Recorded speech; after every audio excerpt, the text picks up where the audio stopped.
दोस्तों, किसी भी क्षेत्र में अनुभव बहुत बड़ा मायने रखता है। और रही बात शिक्षा विभाग की, तो शिक्षा विभाग में अनुभव और भी ज़्यादा महत्वपूर्ण हो जाता है, क्योंकि कई ऐसे मौके आते हैं जब शिक्षकों द्वारा ऐसा कदम उठा लिया जाता है, उस कदम से शिक्षक स्वयं के स्वयं शिक्षा विभाग के जाल में फंस जाते हैं और उसका पूरा का पूरा नुकसान शिक्षकों को उठाना पड़ता है।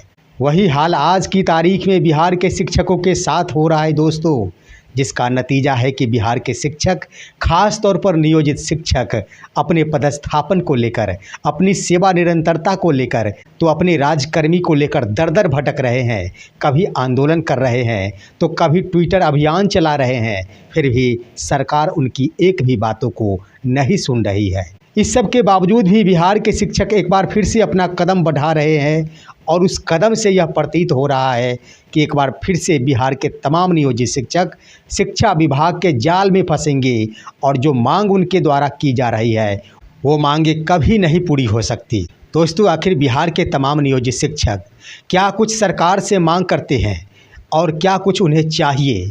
इससे पहले कि इस पर हम विस्तार पूर्वक चर्चा करें, अगर आपने अभी तक हमारे इस चैनल सुसत्य वचन को सब्सक्राइब नहीं किए हैं तो कृपया अभी सब्सक्राइब कर लीजिए। दोस्तों, बिहार के नियोजित शिक्षकों में ढेर सारे ऐसे शिक्षक हैं जो अपनी अनुभवहीनता के कारण कई रास्तों पर चोटिल हो रहे हैं तो कई अधिकारों से वंचित हो रहे हैं।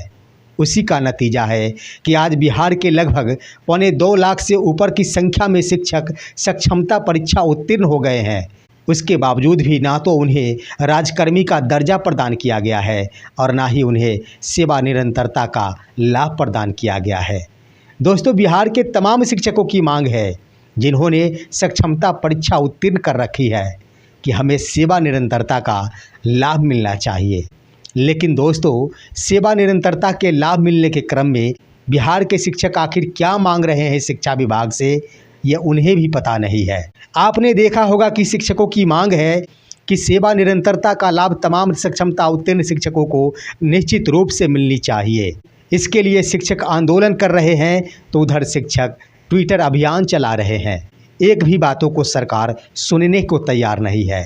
लेकिन ये तो गनीमत है कि बिहार सरकार उनकी मांगों पर विचार नहीं कर रही है, उनकी मांगों पर सोच नहीं रही है। जिस दिन शिक्षकों की मांग पर बिहार सरकार सोच लेगी, उनकी मांगों को पूरा कर देगी, उस दिन एक बहुत बड़े अधिकारों से वंचित होना होगा बिहार के वैसे तमाम शिक्षकों को जिन्होंने सक्षमता परीक्षा में शामिल होकर उत्तीर्णता हासिल की है और सेवा निरंतरता की इच्छा रख रहे हैं। तो ज़्यादा विलंब करने की आवश्यकता नहीं है दोस्तों, हम आपको बता दें कि सेवा निरंतरता का लाभ आखिर कब मिल सकता है। एक तरफ शिक्षकों की मांग है कि हमें सेवा निरंतरता का लाभ मिलना चाहिए, तो दूसरी तरफ मांग है कि अविलंब हमारी पोस्टिंग होनी चाहिए। ज़रा गौर कीजिए दोस्तों, अनुभव बहुत बड़ा मायने रखता है। भले ही आज के शिक्षकों द्वारा अनुभव प्राप्त शिक्षकों की अवहेलना की जाती है, उनका सम्मान नहीं किया जाता, चाहे वो नियमित शिक्षक ही क्यों न हो, चाहे वो 20 वर्ष पुराने वाले नियोजित शिक्षक ही क्यों न हो, उनकी अनुभव की कदर नहीं की जाती और बार बार नवनियुक्त शिक्षकों की अनुभवहीनता के कारण एक साथ तमाम नियोजित शिक्षकों को बहुत बड़ा नुकसान झेलना पड़ता है। आखिर क्या है कारण?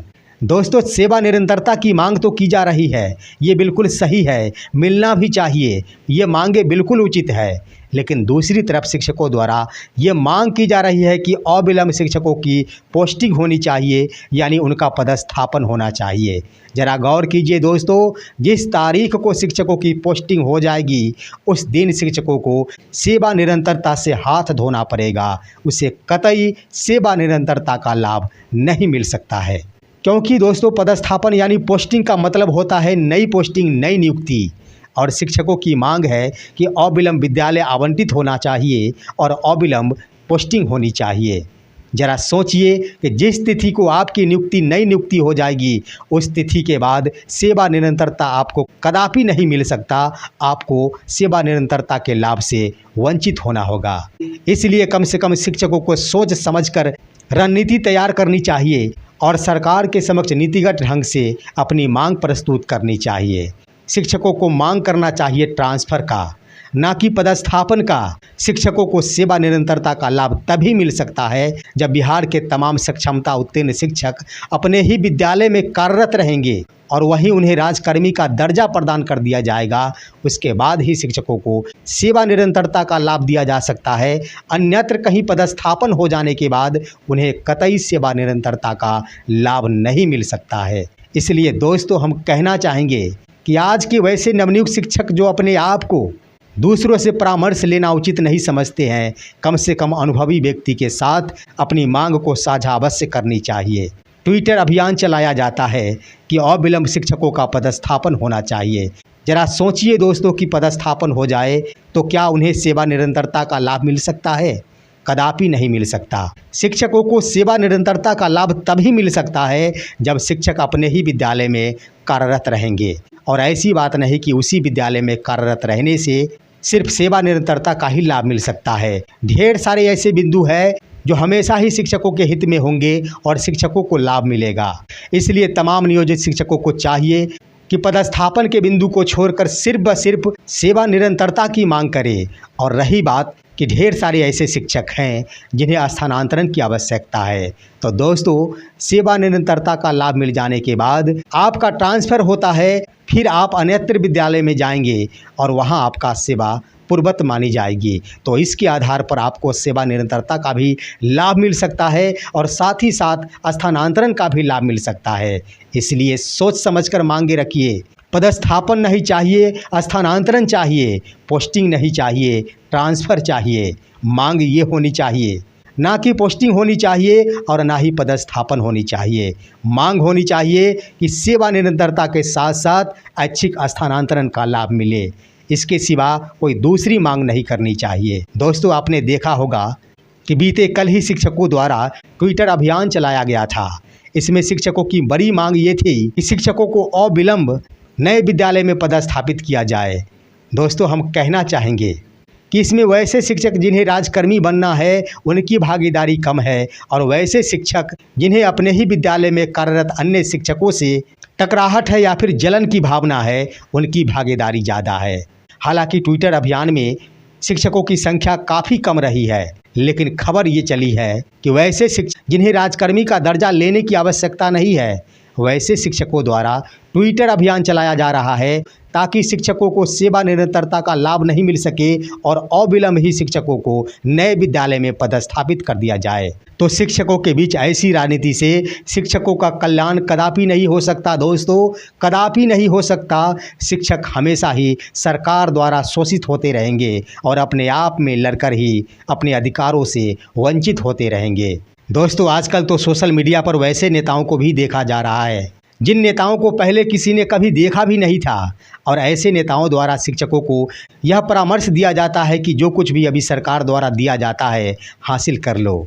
सिर्फ राजकर्मी का दर्जा ही दिया जाता है तो राजकर्मी बन जाओ, सेवा निरंतरता बाद में देखा जाएगा। और दोस्तों, वैसे नेता की खासियत यह है कि वह एक विद्यालय अध्यापक है, अभी नियोजित शिक्षक नहीं है और बनते हैं बिहार के नियोजित शिक्षकों के नेता। जरा सोचिए दोस्तों, राजकर्मी बनने के लिए कह रहे हैं, सेवा निरंतरता की बातें वो नहीं करते। जिस तारीख को शिक्षक नए विद्यालय में पदस्थापित हो जाएंगे उस तारीख के बाद सेवा निरंतरता का लाभ कतई नहीं मिल सकता, क्योंकि नई नियुक्ति की गिनती उस तारीख से शुरू हो जाएगी। वहीं दोस्तों, मूल विद्यालय में रहते हुए ही अगर शिक्षकों को राजकर्मी का दर्जा प्रदान किया जाता है तो शिक्षकों के पास ढेर सारे रास्ते खुले रहेंगे। सबसे पहला रास्ता होगा कि सेवा निरंतरता का लाभ मिलना निश्चित होगा, इसमें कहीं से कोई संदेह नहीं रह जाएगा। वहीं दोस्तों, बीएड योग्यताधारी 1 to 5 शिक्षकों की बातें की जाए तो मैं आज की तिथि में भी कहता हूं कि बीएड 1 to 5 डिग्रीधारी शिक्षकों के काउंसलिंग प्रपत्र पर आज की तिथि में लिखी जा रही है doubtful counselling due to bridge course. जरा सोचिए दोस्तों, हम पहले भी कहा करते थे कि बीएड योग्यताधारी 1 to 5 शिक्षकों के लिए विशिष्ट शिक्षक बनना एक बहुत बड़ा समस्या पैदा करेगा। उस वक्त भी मैंने सरकार को हिदायत दी थी और कम से कम एक बार मंथन करने की सलाह जरूर दी थी कि ऐसे शिक्षकों की नई नियुक्ति अगर की जा रही है तो हर हाल में इन शिक्षकों की नियुक्ति फंसती नजर आएगी। और वही स्थिति आज की तिथि में उत्पन्न हो चुकी है कि किसी भी परिस्थिति में बीएड योग्यताधारी 1 to 5 शिक्षकों को नई नियुक्ति में परिणत नहीं किया जा सकता है। अगर जबरन सरकार द्वारा उन्हें विशिष्ट शिक्षक बनाया जाता है, नए विद्यालय में पदस्थापित किया जाता है, तो उनकी नौकरी सेफ नहीं रहेगी। उन पर किसी भी समय कोर्ट्स के माध्यम से हो या फिर एनसीटीई के माध्यम से हो, गाज गिरना तय माना जाता है। इसलिए अगर सेवा निरंतरता का लाभ दिया जाता है, शिक्षकों को मूल विद्यालय में रखते हुए ही उन्हें राजकर्मी बना दिया जाता है, तो उनकी सेवा पूर्व की सेवा मानी जाएगी और इसके आधार पर उन्हें सेवा निरंतरता का भी लाभ मिल जाएगा। साथ ही साथ उनकी सेवा के ऊपर कोई आंच भी नहीं आएगा।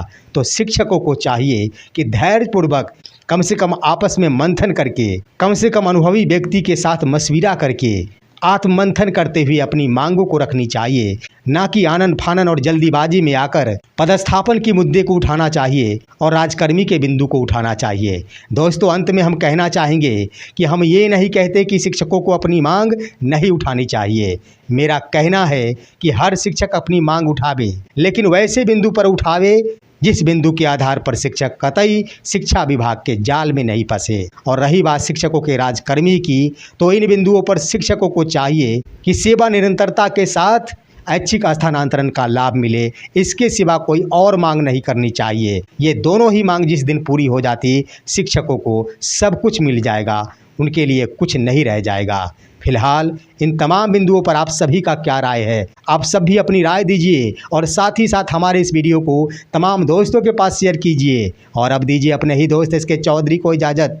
जय हिंद, जय भारत।